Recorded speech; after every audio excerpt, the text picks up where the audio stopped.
Sino-sinong matchup ba ang mga naglaban sa nangyaring God Valley incident? In chapter 1096 nga binigyan tayo ng konting pasilip ni Oda sa magaganap sa nangyaring God Valley incident. At although glimpse nga lang yung nakita natin nagka-idea naman na tayo sa overall structure ng magiging laban nila. Since nilapag nga ni Oda yung mga karakter na involved sa event na to. Kaya naman sa video nga na to pag-uusapan natin ang mga naging possible matchup sa nangyaring event na to. Aalamin nga natin kung sino-sino kaya probably ang mga naglaban at kung sino ba ang swak na matchup para sa isa't isa. At syempre para umpisahan nga itong topic natin unahin na natin yung pinaka-obvious na matchup, which is yung Goldie Roger at Garp laban kay Rox D. Sebek. Yes, in-straight up ko na nga itong matchup na to. Since sinasabi nga rin na nagtulong talaga itong dalawa na to para mapatumba si Sebek. Pero syempre hindi ko pa rin inaalis yung posibilidad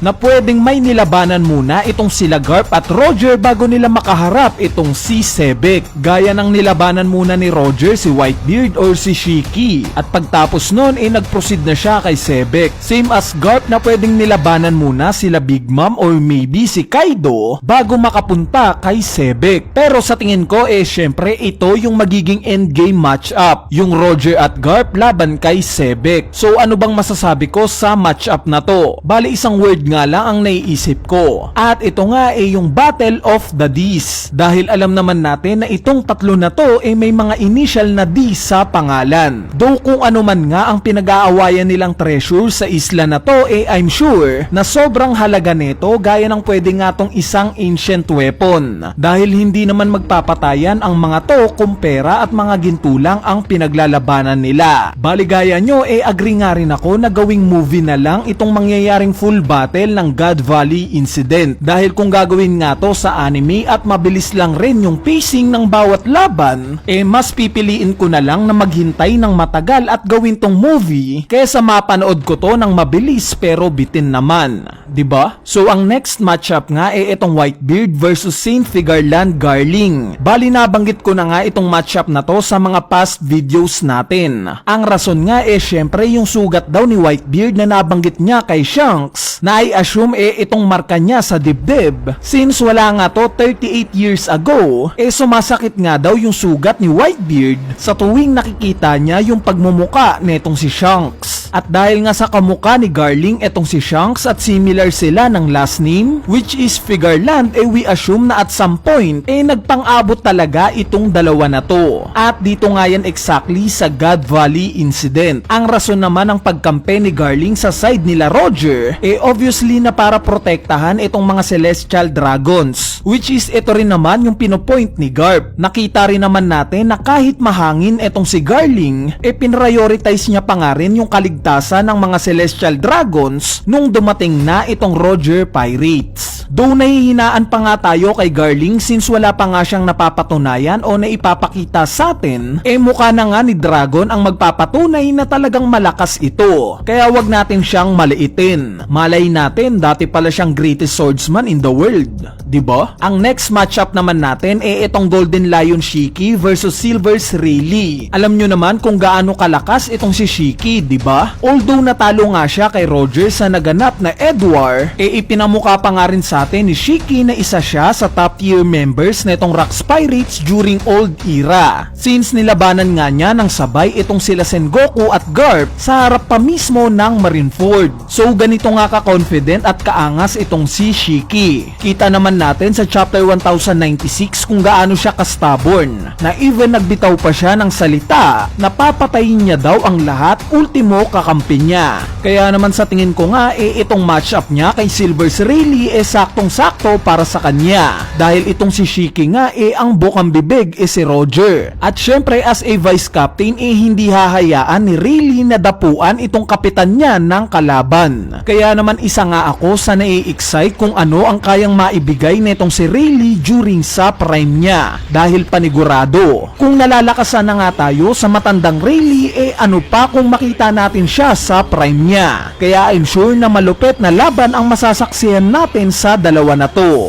Ang sumunod naman na matchup itong Scupper Gaban versus Big Mom. Yes, alam ko na yung iba sa inyo mapapakunot ang noo sa matchup na to, since kilala naman natin si Big Mom. During nga sa panahon na to 30 years old na itong si Big Mom, meaning prime years niya itong moment ng God Valley incident. Kaya bakit naman siya itatapat lang kay Scupper Gaban? Bali sa mga hindi nakakaalam at nang mamaliit, kay Gaban siya nga yung parang ikatlong pinakamalakas sa Roger Pirates, sumunod kila Roger at Rayleigh. Syempre kumbaga parang siya ang Sanji ng Straw Hat Pirates. Though limited nga lang ang knowledge natin sa karakter niya, ipinakita naman na ni Oda yung possible na kakayanan niya, gaya ng nakita natin sa naging laban ng Roger Pirates at Whitebeard Pirates. During nga sa oras na to ang naging katapat ni Roger syempre si Whitebeard, samantalang si Rayleigh naman itong batang si Marco. Pero ang tumapat nga kay Scupper Gaban itong considered na ikalawa sa pinakamalakas sa grupo ni Whitebeard, which is si Kozuki Oden. Imagine, yung ikalawa sa pinakamalakas sa Whitebeard Pirates ang tumapat kay Gaban, at in fact halos patas nga lang yung ipinakita nilang laban, meaning may ibubuga talaga in terms of battle itong si Scupper Gaban. Ang logic na nga lang dyan nakita naman natin yung naging paghaharap nila Whitebeard at Oden, diba? Alam nga ni Whitebeard na may ibubuga sa laban itong si Oden, kaya nga siya mismo ang humarap dito nung time na napadpad sila ng Wano. Kaya naman itong Big Mom versus Scupper Gaban very possible para sa akin. At gaya nyo curious nga rin akong malaman kung ano ba possibly ang magiging resulta netong laban na to. Anyway, ang sumunod na matchup naman itong Kaido versus Holy Knights. Alam ko na nakilala natin itong si Kaido bilang isa sa pinakamalalakas sa era ngayon. Pero 38 years ago nga, during sa God Valley incident, 21 years old pa lang siya sa oras na to. At sinasabing apprentice pa lang siya ng Rocks Pirates. Plus wala pa nga siyang Devil Fruit sa oras na to.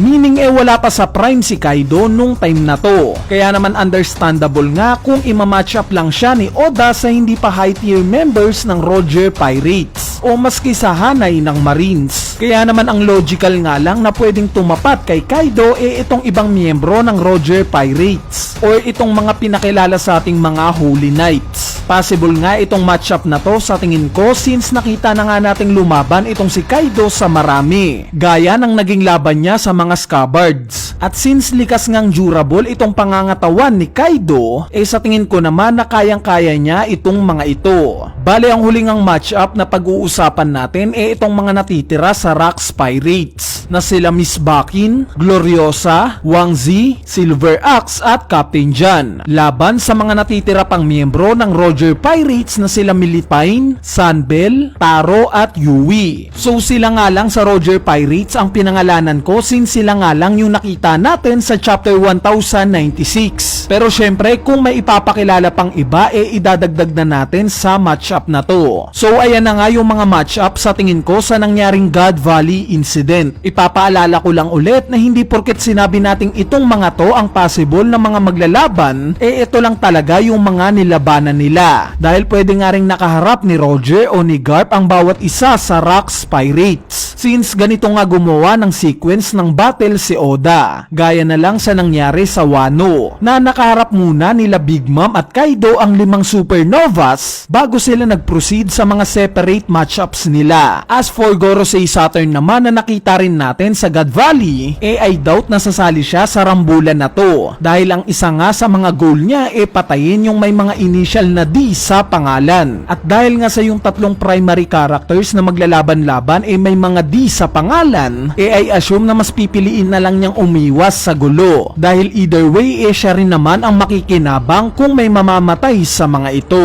Anyway, para sa inyo ba, sino-sino sa tingin nyo ang mga nagharap during God Valley incident? Kung may naisip nga kayong mas magandang matchup kaysa sa nabanggit ko, wag na kayong mahiyang i-comment yan sa ating comment section sa ibaba para mapag-usapan natin yan. So yun lang, peace!